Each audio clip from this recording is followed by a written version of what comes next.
a little bit soft, old, but nonetheless, and incidentally, when they were both for a couple of years at Duke, they became the best friends, because Fred told me precisely this. He is, of course, he admitted to Fred Jameson, he always voted Republican and so on, but my God, he says things which hit the mark and so on and so on. But my point was, nonetheless, more articulate, because, how should I put it? Of course, I criticize tolerance, but not on behalf of, we don't tolerate what is important, what is crucial, what is relevant. But my point is even a much stronger case, how should I put it, for a very brutal equality.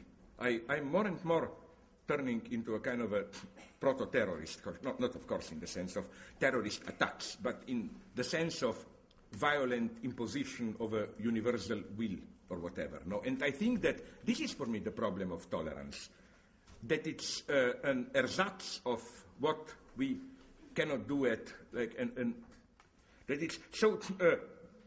I think that in this sense, maybe Stanley Fish should be supplemented. That it's not only that we tolerate what is too important, it's too pertinent. It's also that what is too strong, precisely too important, too strong, to really politically intervene into it, we then solve it through tolerance. We tolerate things where intervention would be too strong for us today, no?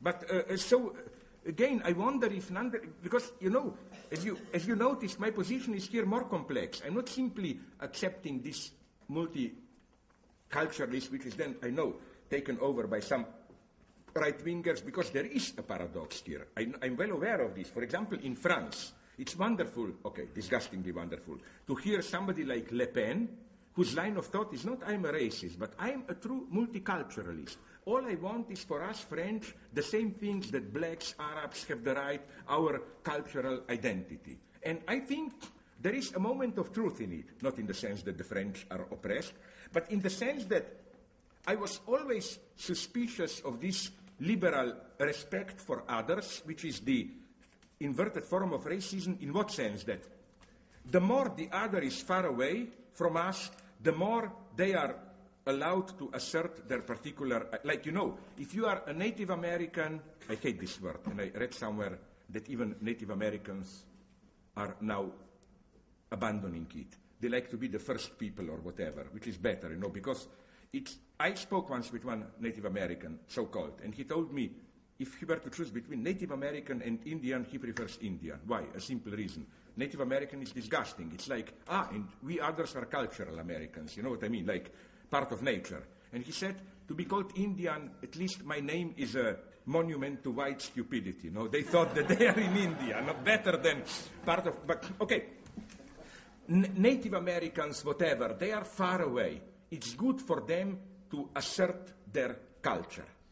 Now then you come closer. China, Chinese, blacks, still goes. A little bit more careful.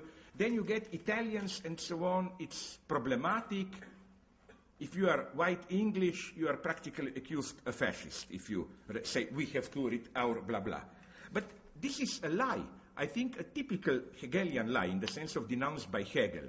This apparent self-denial secretly reserves to us, whites, nonetheless the neutral position of universal judge. We can negate our particular identity because we are universal, which is why the same whites who fanatically support Native American, black rights and so on are also always ready to patronizingly teach them and so on and so on. So again, I think there are enough signs to differentiate me. On the other hand, I don't have any problem learning from intelligent conservatives.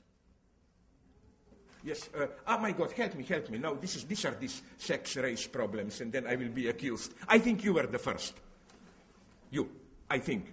But then there are two there. Yeah, please. It's a note regarding the footnote. What you said was a little disturbing to me.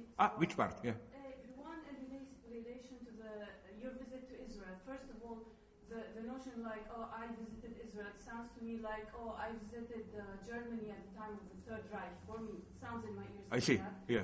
And then the other is like, putting Deleuze, Guattari saying, well, the IDF reads that. Well, they might read that, but for me as an intellectual, first of all, Deleuze in his life was one of the intellectuals, French intellectuals, who are outspokenly clear about his position in relation to that question. Well, whatever you want to call this question.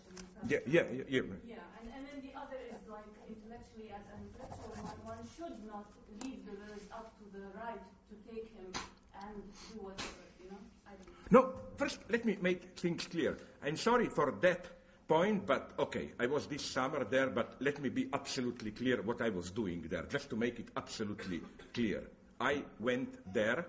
First, I was formally invited by the Jerusalem Film Festival to do what? And then immediately problems exploded to present there the film by Udi Aloni, Forgiveness, which definitely is not a Zionist film. He's one of the few of my Jewish friends who is ready to advocate, who is still for one-state solution, none of this separate and so on. And to make a symbolic point, we went first to Ramallah. This was also his point. The premiere should be there, only then in Jerusalem, and to make that a point further, and my God, it will sound cheap, but it wasn't cheap, the ticket namely. I insisted that then when I was warned by people there that what really is Jerusalem Film Festival, that is to say a kind of a false, they present themselves as a, how should I put it, a place of peace and understanding in this crazy war zone or whatever, but well, they play a certain politics, so I immediately insisted that I'm not a guest of the festival, that I'm there strictly, personally, as invited by Udi Aloni to propagate his film and have nothing to do. This was announced at the beginning of my talk there, and even because of this, I rejected all financial thing. That's why I make this bad taste remark. It wasn't cheap, because I paid myself the trip there and the hotel and everything. I wanted to make this absolutely clear there, because my position here is that, how should I put it, many people, this is for me the mystery of it, many people noticed how something strange is happening now in the United States, that people who, as to their nature, if I may put it in these stupid terms, should be anti-Semitic are all of a sudden very pro-Semitic. I'm talking about this crazy fundamentalist right.